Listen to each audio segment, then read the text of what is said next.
Hi ළමයි කොහොමද තියෙන්නේ? ඔන්න ඉතින් තවත් ලස්සන දවසක ආරම්භයක් තමයි මේ පටන් ගන්න හදන්නේ.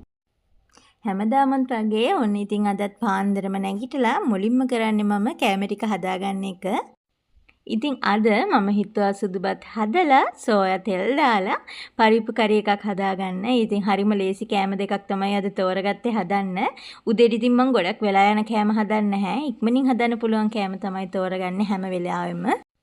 ඉතින් ළමයි මම හැමදාම පාන්දර 5ට තමයි නැගිටින්නේ. ඉතින් 5ට නැගිට්ටාම 6 වෙනකොට කෑම ටිකත් හදලා කිචන් එකත් අස් කරලා ඔක්කොම වැඩ ටික පිළිවෙලකට කරගන්න පුළුවන්. ඉතින් මම 7:00 වෙනකොට ගෙවල් දොරවල් අස් කරලා ඉතින් ඒ ඔක්කොම වැඩත් ඉවර කරලා වැඩට යන්නත් ලෑස්ති වෙනවා. සෝයා එක ඉදෙන්න ඕන වෙන කුළුබඩු ටික එකතු කරලා මම මේක උයා ගන්නවා. ඉතින් ළමයි සෝයා එකට වතුර දාලා තමයි මම අද හදාගන්නේ. කිරි දාන්න නැහැ. ඉතින් කිරි දාලා හදනකොට ඇත්තටම මේ විදිහට හදලා බලන්න ඔයාලා මාරම රසයි. ඉතින් ඔයාලට මේ රෙසිපි එක ඕනේ නම් මට කමෙන්ට් එකක් දාන්න. අකී වීඩියෝ එකක් ඕනි කියලා. ඉතින් එතකොට මම ඔයාලට අනිවාර්යයෙන්ම රස සෝයා එකක් හදාගන්න විදිහත් අරගෙන එන්නම්. ඉතින් ළමයි ඔන්න බත් එකත් ඕෆ් වෙන්න ළඟයි. ඉතින් ඊට පස්සේ මම පරිප්පු එකක් තමයි හදාගන්න හිතුවේ. ඉතින් දැන් බලන්න ළමයි ඔන්න අපේ සෝයා එකත් ගාන්ට ඉදීගෙන එන්නේ. ඉතින් ඔයාලට බලන්න හරිම ලස්සන පාටට තියෙනවා. රස පාටක් විතරක් නෙවෙයි ළමයි. ඒක හරිම රසයි. ඉතින් දැන් ඔන්න මම පරිප්පු එක හදාගන්න තමයි ළමයි හදන්නේ.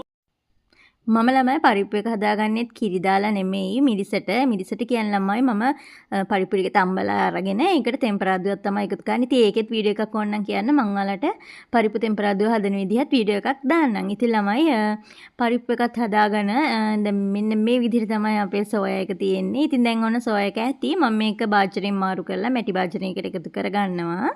ඉතින් මේ ළමයි මම උදේට හදාගත්තු කෑම එක. ඉතින් සෝයා ඊට පස්සේ තියෙනවා හින්දලා හදාගත්තු පරිප්පු තෙම්පරාදුව. ඉතින් මේක මාරම රසයි ළමයි. ඊට පස්සේ අපේ සුදු බත් එක තියෙනවා. ඉතින් ඔන්න බත් එකත් ඉදලා තියෙන්නේ දැන්. ඉතින් ළමයි මේ තියෙන්නේ මං චූටියට හදාගත්ත කුස්සිය. ඉතින් මේක මම්ම තමයි තනියම හදාගත්තේ ආසාවට. අපේ ගෙදර දරුලිපක් නැති නිසා. ඉතින් මම රැට උයන්නේ මේ ලිපේ ළමයි. ඉතින් ඔන්න කෑම ටිකත් ඔක්කොම උයලා ඉවර වෙලා මං දැන් කිචන් එක අස් කරනවා ළමයි. ඉතින් දැන් නම් එළිය වැටිගෙන එන්නේ. ඉතින් කිචන් එක අස් කරලා ගෑස් එක මෙන්න මේ විදිහට ඌහම අනිවාර්යයෙන්ම පිහින ළමයි. එතකොට හරි ක්ලීන්.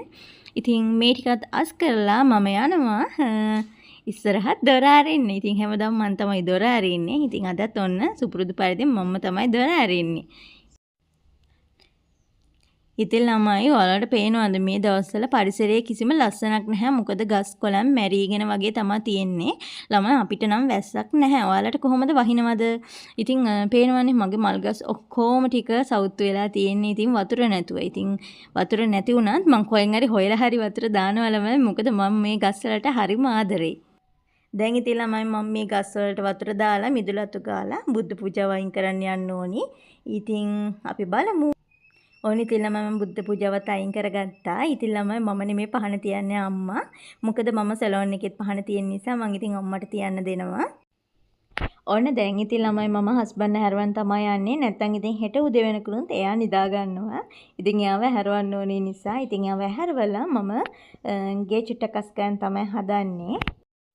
ඉතින් ළමයි මට උදේට කරන්න කියලා මහ ලොකු වැඩ ගොඩක් නැහැ. මොකද මම කලින් දවසේ රැට හැම වැඩක්ම කරලා තියලා තමයි නිදාගන්නේ. ඉතින් මම කලින් දවසේ රැට කෑම හදලා ඊට පස්සේ මම ගෙවල් දොරවල් ඔක්කොම අස් කරලා ක්ලීන් කරනවා. ඉතින් ඊළඟ දවස් උදේට මට චුට්ටක් උඩින් අතු ගාලා දාන්න විතරයි තියෙන්නේ. ඉතින් ළමයි මම එහෙම තමයි මගේ දවස බැලන්ස් කරගන්නේ. ඉතින් එතකොට මගේ වැඩ ටික හරිම ලේසියෙන් කරගන්න පුළුවන්. ඉතින් ළමයි ඔන්න මගේ වැඩ ඉවරයි. අද පාන්දර 5 ඉඳලා උදේ 7:00 වෙනකොට ඔන්න වැඩ ටික ඔක්කොම ඉවර කරා. ඉතින් දැන් මම වොෂ් එකක් දාගෙන ආවේ. දැන් මම සලෝන් එකට යන්න ඕනේ. ඉතින් උදේම වැඩක් දාගත්තා. ඉතින් 8:00 වෙනකොට සලෝන් එකේ ඉන්න ඕනේ. එහෙනම් ඉතින් ළමයි මම මෙතනින් වීඩියෝ එක ඉවර කරනවා. තව ලස්සන වීඩියෝ එකකින් හම්බෙන්න එනකන් අදට ගිහින් එන්න. හැමෝම පරිස්සමෙන් ඉන්න. බයි.